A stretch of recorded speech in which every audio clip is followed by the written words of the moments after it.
Hello, everyone. Legends are not born. They become legendary through their thoughts, words, and deeds in pursuit of something bigger, strategic, and for a noble cause. One of the many things that legends do is to inspire a whole lot of leaders to follow their footsteps and carve out their own journey of impact. It's a kind of virtuous cycle. Now, what can we learn from these legends? There is one person who evokes unbelievable admiration, awe, and fondness across all generations and consistently. He's a person who is loved and respected by grandparents as well as grandchildren alike. He's a symbol of humility, trust, and utmost credibility. He's a well known industrialist, philanthropist, and a visionary. His ideas have been path breaking and his impact has been really colossal. He is globally admired by business leaders, academicians, thinkers and philosophers, and even political leaders. His list of achievements and credentials is endless. His love for cars, dogs, and flying jets is well known. He keeps getting better and better with age, whether it is business acumen or generosity and purpose to make an impact on humanity. In a constellation, he is the North Star. Words and adjectives cannot suffice his deeds. Metaphorically, and I personally believe he's like a lighthouse, wellspring, and a windmill to many people. For those who studied chemistry, in the Mendeleev's periodic table, I would consider him like a rare earth element. Yes, he's a living legend and is our guest today for this episode on Journey of Legends. Friends, no more surprises. He's one and only Mr. Ratan Tata, the chairman and emeritus of Tata Sons. Good afternoon, Mr. Tata. Good afternoon. Thank you, Mr. Tata, for being a very special guest today on the show. Let me extend a warm welcome from the entire team of Center of Strategic Mindset. How are you doing, sir? Fine, thanks. After an introduction like that, um, you sort of look for the hole to climb into. And it's very touching, and I thank you for your words. These words come from the bottom of heart, and even I wish there was a time where I could have done this face to face just to feel the resonance, but I'm happy for that. So let me begin with a very nostalgic question, Mr. Tata. When you look back into your life and achievements and the impact that you have made, what is the sense that you get from this journey? Well, it's nothing has been orchestrated, if you might, for making up an undertaking, basically, or a image. I have the benefit, I would say, of of being able to a great extent to do what I wanted to do or what I considered right to do. I have, by and large, no frustration in having been thwarted from undertaking something.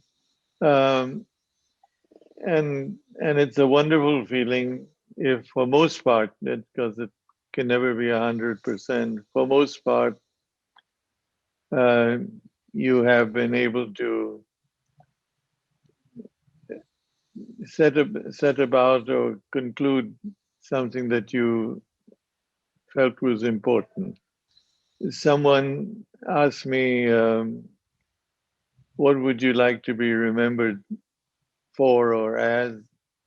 Um, After a fair amount of thought, all I could say was that I I would like to be remembered for someone who was able to make a change when he wanted to undertake change and to pursue issues that were important to him. Thank you. You've been a phenomenal change agent right from the top of the hierarchy to the bottom of humility. I really appreciate that. One of my next question to you is that in many of your conversations, it is evident that your grandmother, Lady Tata, perhaps had the most profound effect on shaping your early life. What were some of those early messages, instructions, and guidelines that laid the foundation of this legendary journey?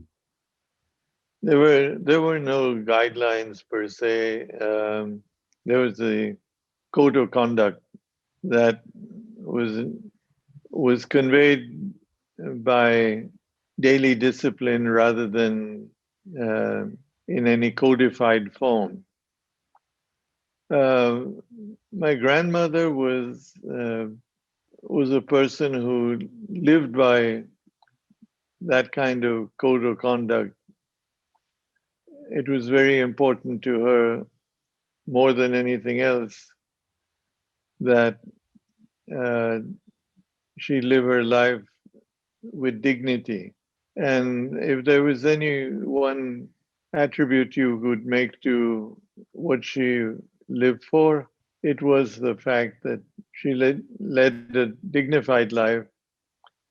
If anything had to be um, given up for that dignity, it was done. The dignity came first, and she was quite firm on the fact that you would not cheapen yourself or stoop to a level of something to meet a particular need. You would not lead yourself to be crooked if you meant to meet what your intentions were, but that your image should be that of dignity. Whatever it took to retain that was what we lived for. So to a great extent, she, you know, beat into you the need Drill down. to meet that code. Yeah. Thank you. Last year I was driving in a Uber in New Jersey, and there's a black Afro-American driver, and I love to make conversation. So I asked him, "Who do you admire the most?" And he said, "Mr. Gandhi." And I was quite surprised that thousands of miles away somebody was remembering. So I kind of asked, "Okay, why do you admire him?" And he chose two words. He said, "Oh, I like him because of his ideological philosophy and spiritual discipline." The words he brought so packaged, I was really impressed by the clarity. And later on, he went on to explain those two words. So I'm just going to borrow a little cue from that.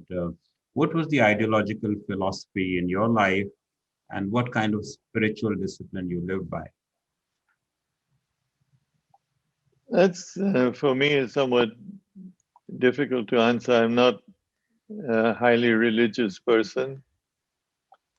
I I consider integrity both um, that you exude and the integrity that you wish to live by as a code as being important attributes. Uh, for for a driver in New Jersey to pick those very clear cut attributes, I think is really a tribute to the Gandhi family in terms of what Mr. Gandhi lived by in his time. I can't add very much to Sure. the clarity of what this everyday man would do feel, other than to say that he didn't go out to solicit that kind of impression. Yes. It was there, and it's a wonderful thing when it happens that way. Thank you. What have been your most interesting or nostalgic memories of your childhood before you left for the US, and how did they shape your future? Let me start with a jumble, if you might. Sure. Um, I I for some reason, an unknown reason, grew up in a family that had been greatly influenced by British, grandfather that had been knighted, uh, close friend of King George the Fifth. But I shed all of that in for an unknown reason and was attracted to the United States, the new world, a different set of work ethics, and so in terms of nostalgia, I grew up in a very British influenced family, Yes. throwing that to the wind and seeking to be a part of the new world. Why? What caused it to happen are unknown to me. I had the opportunity of spending a month with a friend of my father who was at the UN at that time. My father's friend was at the UN, Yes. and I had the chance of being inserted into an American environment. He had a home in Long Island, and so I was injected into his family, whom I knew. But what I meant was I was absorbed into the American culture very fast. It only confirmed that that's where I felt like belonging, and it led me to seek to go to college in the U.S. And in many ways, I lived about 10 years in the US and Yes. was very much at ease with the way of life and the standards that the US had. Thank you. You mentioned about this the spirit of Long Island in some of the other conversations. What really captured your imagination there when you landed? What is something that struck you that I always belong to this place? I don't know how to answer that, but it's like a situation where you can say that it was like I'd been here before, or it's exactly like I expected. And there was an issue of everything you did. You didn't go back to your room and say, "This is terrible. What am I going to do?" It was instead Got it. immeasurably pleasant and not that it didn't have its moments of I'm sure. conflict, but it was a pleasurable experience. Repeated again when I came back to go to college. Thank you. What are those little adjectives and words, especially the little Ratan by the family, friends, cousins, teachers, school, and which of those words stayed with you for the rest of the life, and which ones you kind of challenged on your way to evolve your identity? I don't know what that term was, other than the fact that one of my sisters coined this title, which I think was a title that was set by the nannies of that age, and it just got encrusted into a fond title that was there. That's the only thing I can equate it to. I never really carried that title, thank God, around with me. So I think it was something that got into the household infrastructure that Got it. Those who have been following your life would hardly believe that a person of your stature and the journey as impressive as yours, would have ever had any kind of self doubts or moments of ambiguity. But I'm sure life is not like that. Did such moments ever cross your path? And if yes, how do you handle them? Uh, yes, actually, in a strange kind of way, that happened to me.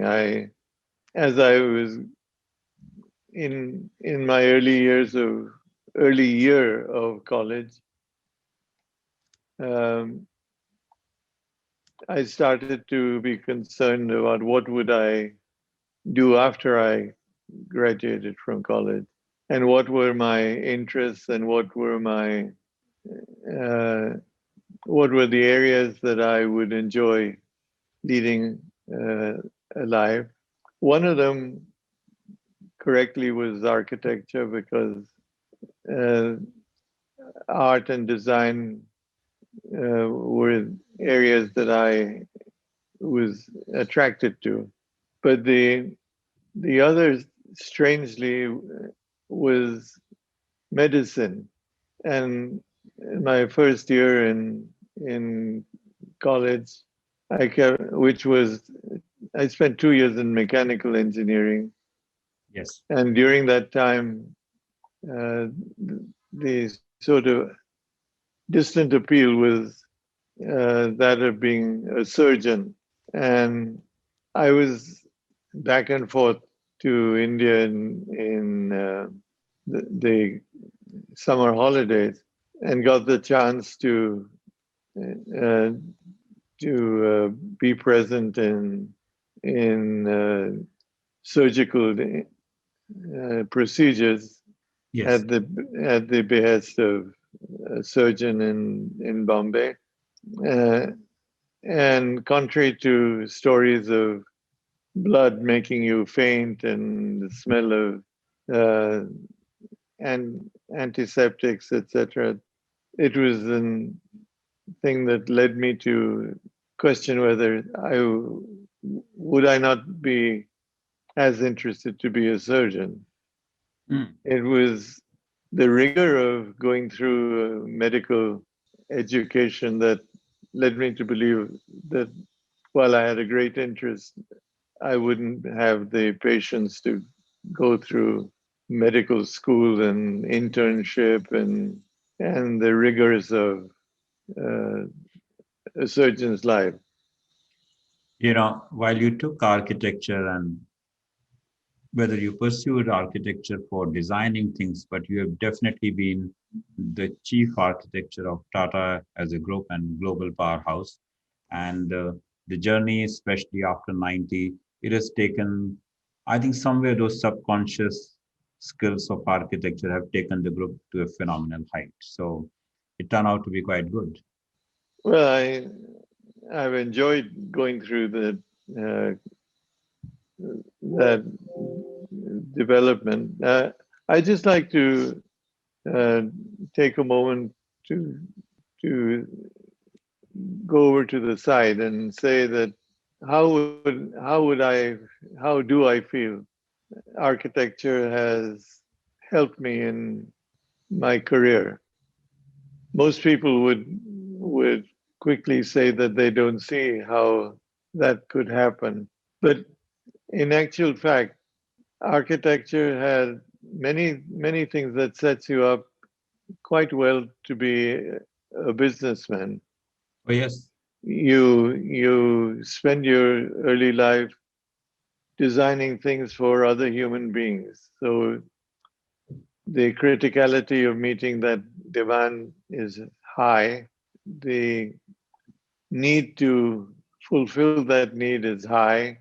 To represent it in a form that you see, and being able to put yourself in the shoes of the client, to operate something within the prospect of budget, all of those things put together put you in quite a comfortable position to have the attributes of being a businessman.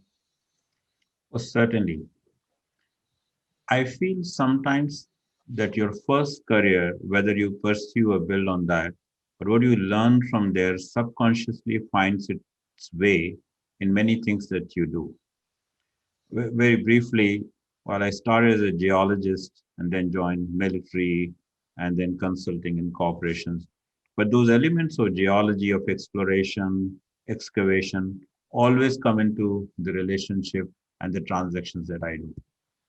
No, I think that's exactly the feeling I had when you went through. There's a tide that or a magnet that draws you Yes, into something which becomes enjoyable, and then there's a part of it that's necessary, yes. and what you just described is exactly what I felt. Yeah. 40 years, I have still not done away with my two books of geology. I still carry as a nostalgia and emotion. And sometimes my wife says, "What you are going to do with geology?" I said, "No, I want to keep it because that was my first love." Uh, So those are the kind of emotions. Did you keep any book on architecture or something from your life? Sorry. Did you keep any such book from your first career or architecture? Yes and no.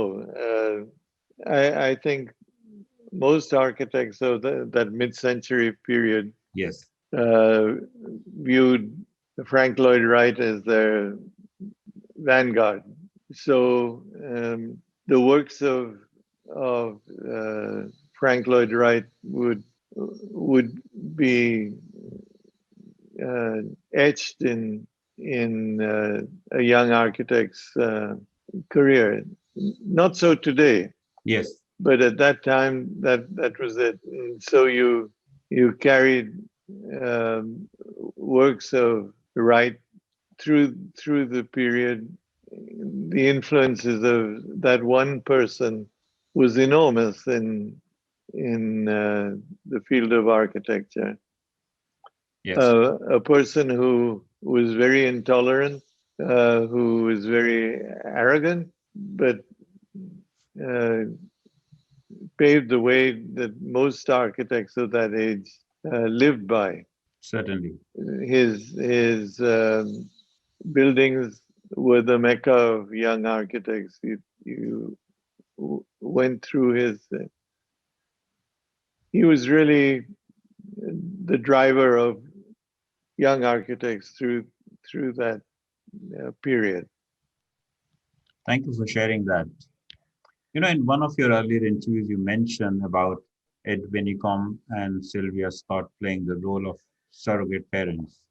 What role did they exactly play in shaping your future, especially in you getting to Cornell? Okay, there's a little bit of history to explain why the Winicombe is in the first place. We'd love to hear that. Um, my father was a member of the International Labour Organization in Geneva for several years as the employer's representative. Also there at the same time was a gentleman called Charlie McCormick, who was the chairman of McCormick Spice Yes, in the US, had built that enterprise to be the number one uh, spice and tea uh, enterprise. And my father was invited to join the board of McCormick.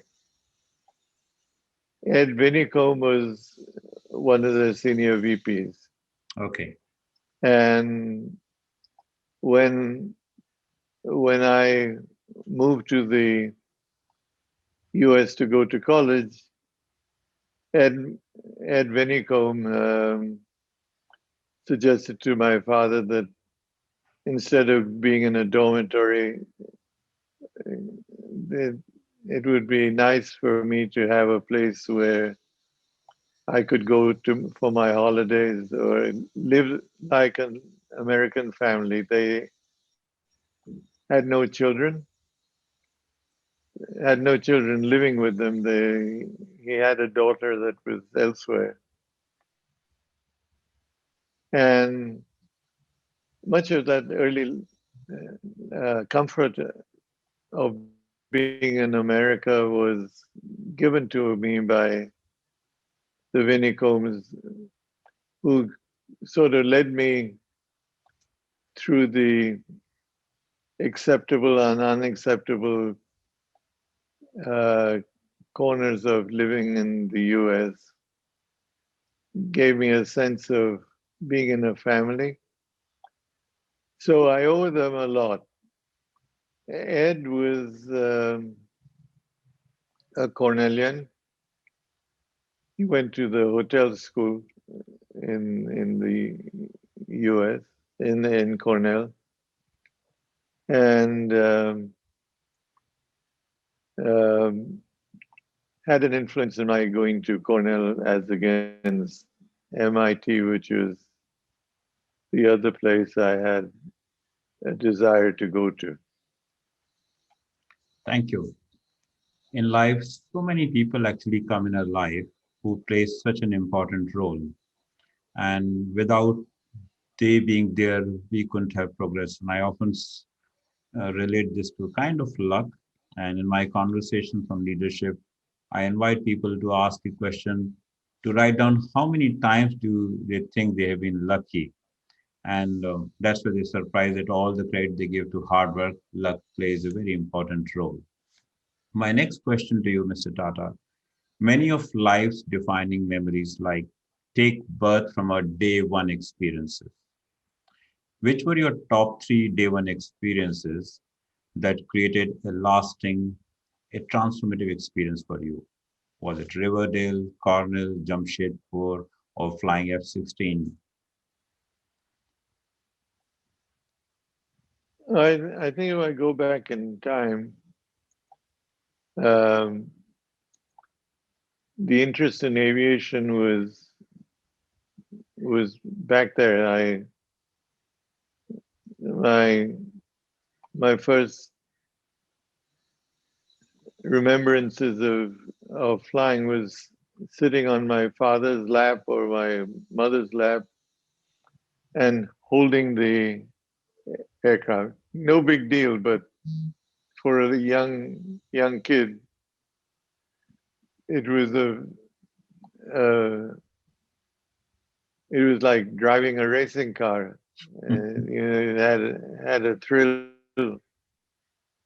to it. So that would certainly be one one area. The the other that I'm coming off the wall just now, based on your question. I had a huge interest in the world under the ocean. Oh, So basically, I became an avid scuba diver wonderful. uh, for 15, 20 years. I perforated my eardrum several times over. It finally had to quit because of Pressure. the pressure and the danger to losing my hearing altogether. But I've dived in most of the diving spots in the Pacific and the Middle East. Um, and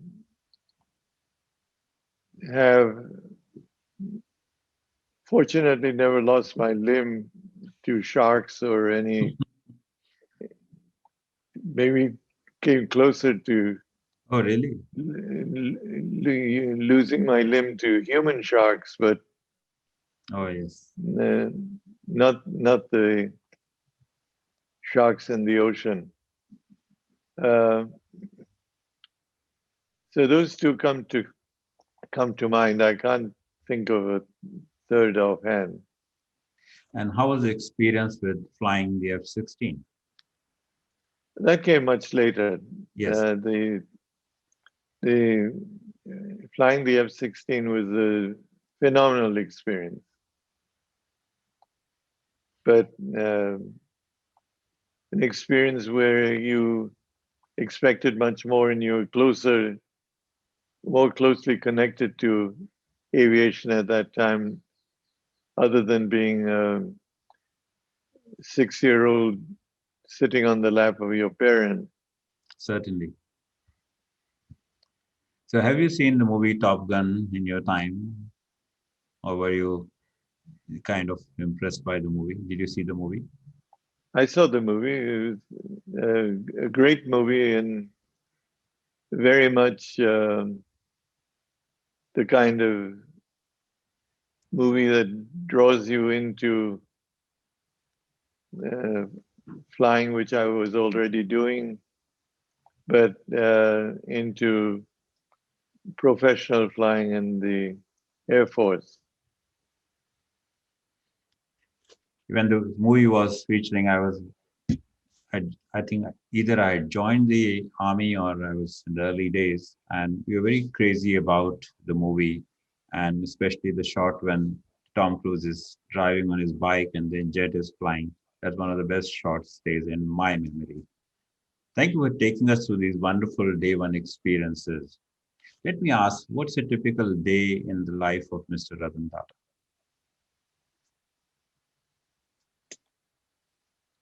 But today, that day would be very different from what it was 20 years ago. Um, Many of my single day remembrances would be the excitement of trying something new, something that I hadn't done. If I look back, and I'm going to have to ask you not to ask me the next question, that what was that area, because I can't recall what it was, but something that, um, for example, when I was in training in Jamshedpur, um I was told that I would have to go underground to the collieries that were 500, 600 feet below the surface. Air that was not fresh, Yes, and the element of danger always there, that there was a collapse of fine. the coal mine. Yes, That to me would be an exciting day. Um, the other, which comes to mind just now as an example, um, I got the chance to visit one of the Indian Navy submarines in the Bombay harbor. And while there, um, they showed me the torpedo tubes, which happened also to be a way of leaving the submarine underwater by being projected out with a flush of water. yes, And I was asked whether I would like to go into the tube itself to get a feel of what it felt like. And I instantly agreed. And I went down the shiny tube, um, which was terrific. Then I had to come out, which meant I had to come out backwards. And it seemed like it never ended. And I panicked. And those kinds of memories would be ones I would not forget. I can make out that whenever an opportunity for adventure has come your way, you have taken it with both hands, isn't it? Yeah, there'd be a sense of defeat and being afraid to do something. Hmm. Okay. When people get a glimpse into someone's life as illustrious as yours, there's a natural curiosity to know about that person's interests, like interest with books, movies, music, or even events in their life. So, was there any particular book, movie, or piece of music, literature, anything that touched you which you like to share? I can't pick out anything uh, specific. I love music. I I have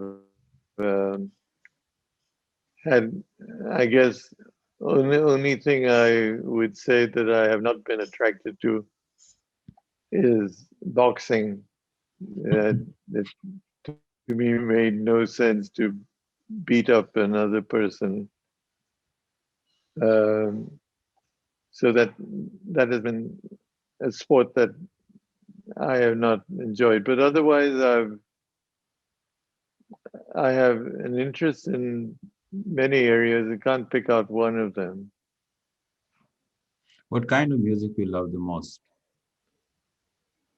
It's it's all Western music, but it's both classical and contemporary. Thank you.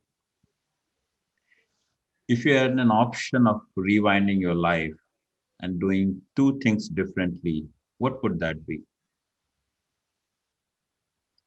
Well, I think they've all been passing phases in my life. Being a test pilot was one of the early uh, attractions. The surgeon I've already described that happened. Um,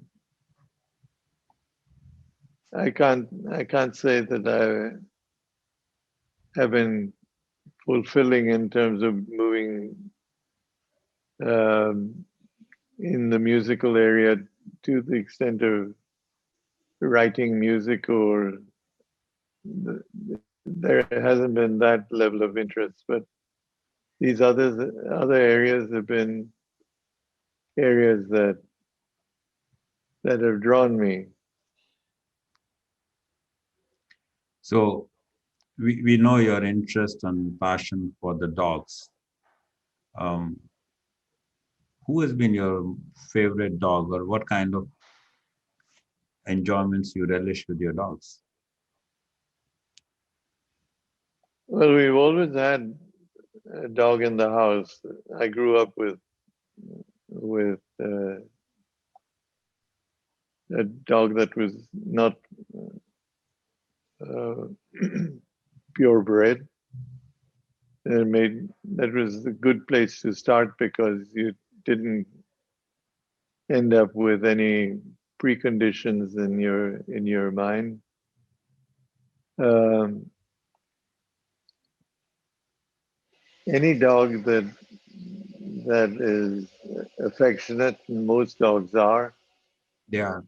um, would draw me to that dog. And more often than not, that dog has been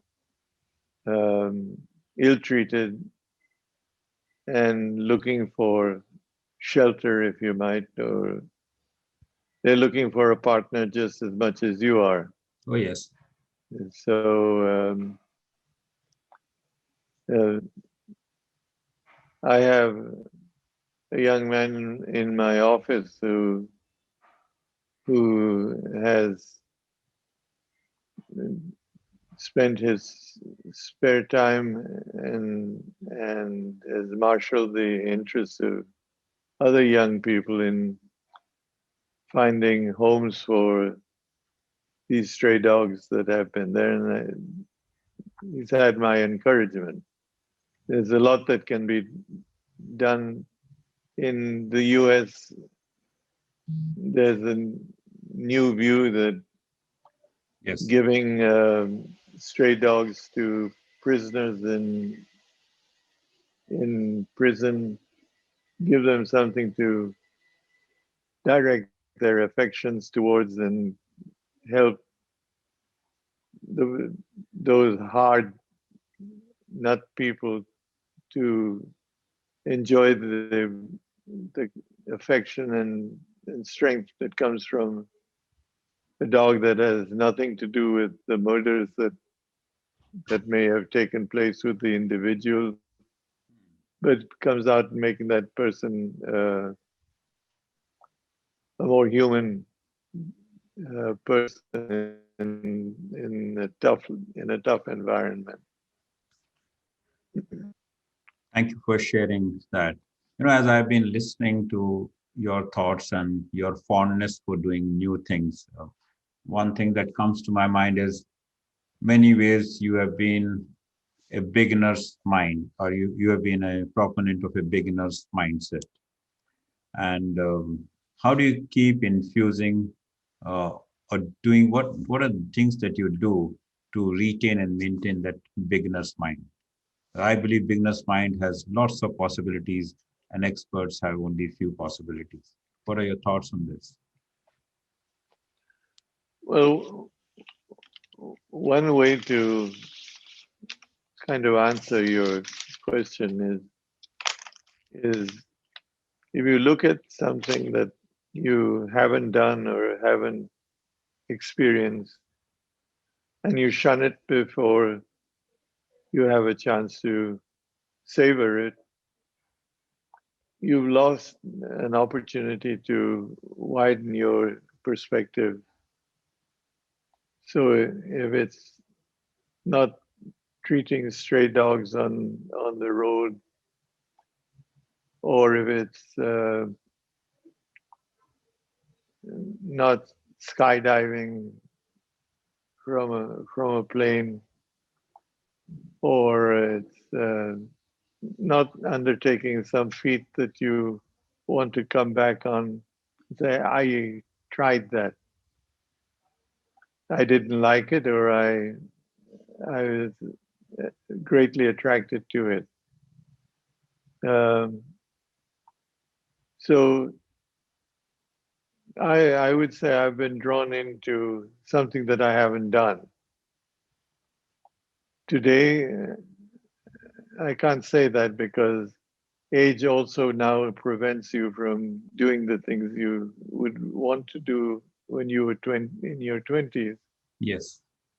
Uh, and there's always a sadness that I can't do it,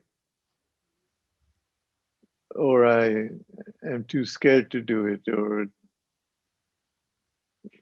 things of that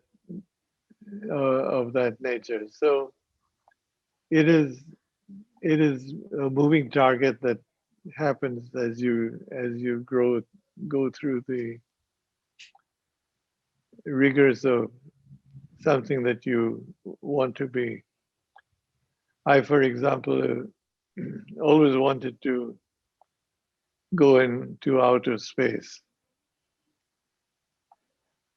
to walk walk in space with the Earth, uh, looking at the Earth would be, to my mind, a wonderful experience. Why haven't I done it? I haven't done it for uh, reasons which, in some ways, I'm ashamed to say, but I've not done it because it costs $35 million to be out in space, and I can think of many things I would like to do for that kind of money. Correct. But if it were within the realm of being able to do it, I would have done it by now. Or maybe Elon Musk if he listens to this conversation, he comes up with an idea in the near future and he offers you a ride to this space. I can wish for So can I. that. Thank you for sharing this. Mr. Tara, thank you very much for giving us a glimpse of your early life, inspiration, the experiments and leaps of faith. I know it's very hard to capture the essence in just one conversation. So I eagerly look forward to our next episode where we shall focus on your vision, some of the bold choices that you have made, your leadership institution building, and impact that you have created. So till then, a very gracious thank you from me, my team at Strategic Mindset. We are truly indebted for your time. And as you said that while age is catching up, I know, but there's a lot you are already doing through your words in terms of inspiring people to do something bigger and strategic. Thank you very much. And thank you for the generous uh, commitment you have made in time. And I've enjoyed interacting with you.